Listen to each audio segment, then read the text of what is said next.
The past number of weeks we've obviously had unprecedented poor weather that's impacted massively on people and communities across the city, and most of us saw it coming.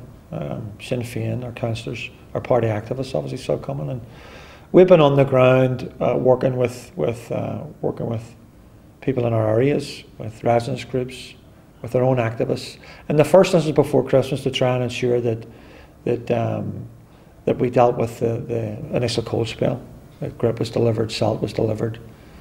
We had activists out. We had over 100 activists out on at least one occasion, out gritting outside, for example, pensioners' folds, post offices. We were down here constantly with council officials, urging them to do whatever they could to try and deal with the particularly cold spell and how it was impacting on people in our areas. And we were constantly on to the road service in terms of trying to deal with it as well. Of course, we realised that as night followed day, that the cold spell was also going to impact on the supply of water to people, and indeed, as it thawed, it was going to have an impact as well. And we have been down here constantly urging the council to set in place an emergency response to the circumstances that people found themselves in. And one of the first things the council did was set up a special emergency response team and set up an emergency response room in the council. And they put quite a lot of council staff and senior officials, including the chief executive, on the job of responding to the emergency that we found ourselves in. And that included, for example, liaising with all the emergency services, trying to ensure that there was sufficient supplies of water, where it was tankers of water, bottled water, that as much of that was supplied to the most vulnerable in our communities. We've been constantly pushing that line with both council officials, NI Water and everybody else, every other agency. And similarly, after Christmas, when it was clear just how difficult the situation was going to be for many communities when the water started going off, again, our councillors were out on the ground, along with hundreds, I would say, of party activists across the city, working with other, I suppose, community activists and volunteers to try and ensure that that bottles of water were distributed in the first instance to our most vulnerable, to our pensioners, to our disabled, to those areas that were going without water. And across the city, we urged the council to open up a number of depots in every part of the city to try and ensure that people, where there was a real need, where water had been turned off or water had been off for some time, that water was available to those people. We literally physically, over the course of this week, there hasn't a day gone by where our councillors and our activists haven't been up either collecting water, distributing it to various locations across the city, delivering it to folds, to pensioners' folds, to those locations that we knew about where we're having to go without water. We, working with the community sector, we tried to ensure that community fill facilities were open, that bottled water was available to people, the people knew that it was available. So there's been a huge effort. There's been a huge effort. In the meeting, we had a meeting today. We had asked for a meeting with all the government departments, the statutory agencies, such as the Housing Executive, NI Water, Belfast Trust, etc., the emergency services. That was convened today, and we went in there. Obviously, we wanted to ensure that those agencies in particular that have failed to respond to the crisis, like NI Water, the Housing Executive and a number of housing associations in particular, that they knew how angry we were and how angry the people that we represented were about how they'd failed to deal with the current crisis. We did that, but probably more importantly, we wanted to try and focus in on making sure that strategies were in place, or at least were going to be put in place, to ensure that we get out of the crisis that we found ourselves in. So that was a focus for us. So Carl, obviously for the last number of weeks, areas right across Belfast and across the north have been experiencing real terrible conditions as a result of the adverse weather. Can you give us some of your own experiences that you've encountered in North Belfast? Well, I mean, the weather's been a challenge for everybody, but particularly for people who've been affected by, a lack of heating. which actually was the experience before the water stuff happened. I mean, they've had burst pipes, they've had water damage, they've had no heating, pipes frozen. I mean, I'm dealing with families in the New Lodge area that were sitting for over 7 days without any heating. A woman in a 5-bedroom house, 7 of a family with 2 small blowout heaters.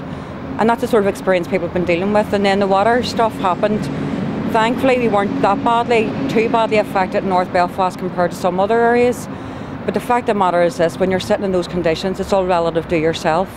And it just hasn't been a good time for people, particularly for people who are living in working class areas, who haven't got the means to go out and buy heaters themselves, who haven't got the means to go out and buy electric blankets and things like that, and who certainly haven't got the means to sit and keep their electricity running all the time. And there are the people that I'm really, really concerned about. And some of those families have elderly people, they've got people with special needs, they've got people with disabilities, and they've got very, very small children. So therefore they actually need special, well, I suppose, additional support and additional care.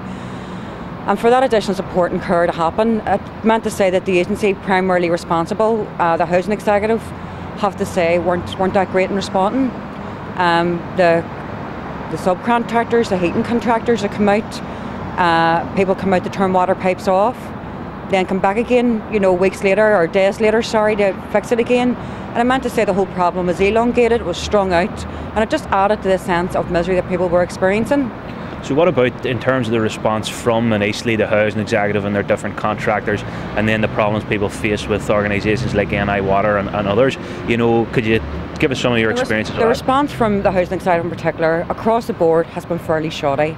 First of all, people couldn't get through on the phone lines. Even the housing executive staff will tell you, you know, they couldn't get through immediately. In some cases it took hours, maybe even longer to get through. Even housing executive staff couldn't get through to some of the contractors. Some of the contractors' phone systems collapsed. And the housing executive staff, the only means they had to contact them was by email. And by the time all that got sorted out, you're talking about hours passing away before a problem was even dealt with. Even if the problem was dealt with in terms of coming out for initial visit and an assessment, that didn't mean to say the people's homes or the heating in their homes was fixed. The situation that we're dealing with at the minute is, yes, they may have had a visit from an engineer, but they're sitting in the same conditions. You know, maybe have blowouts, heaters, but with no ceilings, their electrics have been affected, and they're sitting in a situation that just isn't good enough. And what do you think needs to be done now? What's the response? I think the response needs to come from the Minister, and certainly he has indicated that he is going to make sure that the housing executive and the housing associations are going to be made accountable for this, and I welcome that if that's the case, because what we need to see here are agencies who are responsible for delivering services in our community made accountable. So, obviously Sinn Fein as a party has led the way in terms of responding to the adverse weather conditions at a local level, but also at a government level. Could you give us a wee bit of information about that? Well, I think certainly here in Belfast, the party activists have excelled themselves. Now, it is right and proper that elected representatives especially should be servicing their constituents, whether it's Christmas or New Year period or whatever, doesn't matter. You're elected, it's a privilege to be elected, so you have to serve your constituents.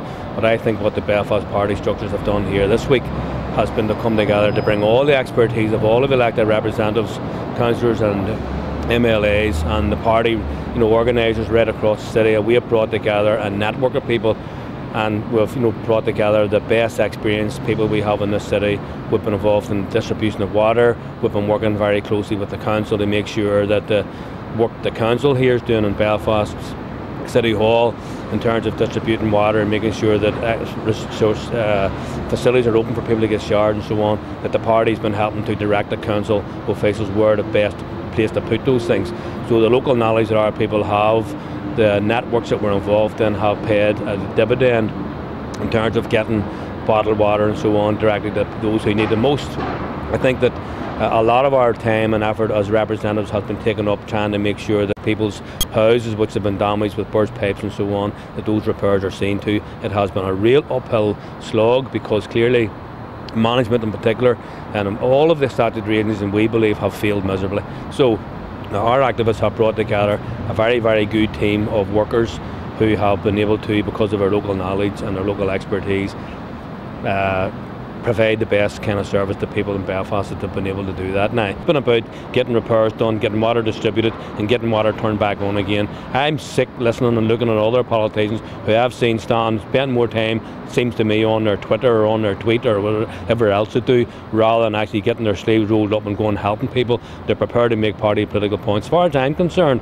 a lot of these agencies need to be brought to book, and that is something that we will do after the holidays when we get the immediate problem solved. The immediate problem will be getting people's water turned on, getting the burst pipes fixed, getting repairs carried out to people's homes. That's the experience that we've been involved in, and that's what worries me most. That today, this morning again in the market area, for example, a few hundred yards from the City Hall here, there are people who still have their houses flooded, who have not had repairs carried out. Now, I'm not going to call for any minister's head of role or any senior executive of any public body's head of role. I might be doing that in the next number of weeks, but that's an argument for another day. And when I believe that all of these agencies have to be reviewed for their performance, or indeed lack of it in some cases.